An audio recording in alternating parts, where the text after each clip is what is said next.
السلام علیکم ورحمۃ اللہ وبرکاتہ۔ پیارے دوستو، آپ سبھی کا سواگت ہے عبد النائس یوٹیوب چینل پر۔ آج کی اس ویڈیو میں رکوع کی دعا سیکھیں گے۔ تو رکوع کرنے کا غلط طریقہ، اس شخص جو رکوع کر رہا ہے سر اوپر اور پیٹھ نیچے، یہ غلط طریقہ ہے۔ دوسرا امیج پر سر نیچے اور پیٹھ اوپر، یہ بھی غلط طریقہ ہے۔ رکوع کرنے کا غلط طریقہ اس امیج پر دیکھ پا رہے ہیں آپ۔ تو صحیح طریقہ کیا ہے آ چکا ہے آپ کا اسکرین پر، آپ دیکھ پا رہے ہیں۔ رکوع کرنے کا صحیح طریقہ، پیٹھ اور سر بالکل ایکول ہے، برابر ہے، یہ صحیح طریقہ ہے۔ تو رکوع کرنے کا صحیح طریقہ اور غلط طریقہ آپ دیکھ لیے ہیں۔ اب سیکھتے ہیں ہم لوگ دعا۔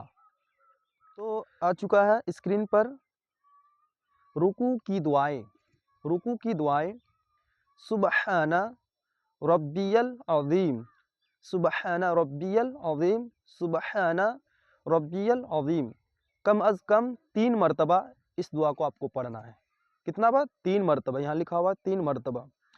ترجمہ دیکھتے ہیں۔ میں اپنے عظمت والے رب کی پاکی بیان کرتا ہوں۔ کہنے کا مطلب ہے میں اپنے عظمت والے رب کی پاکی بیان کرتا ہوں۔ اس کا کہنے کا مطلب میرا رب پاک ہے۔ اس کے بعد ہے ساتھ ساتھ اس دعا کو بھی آپ کو پڑھنا چاہیے۔ یہ بھی دعا آپ پڑھ سکتے ہیں، کوئی بات نہیں ہے۔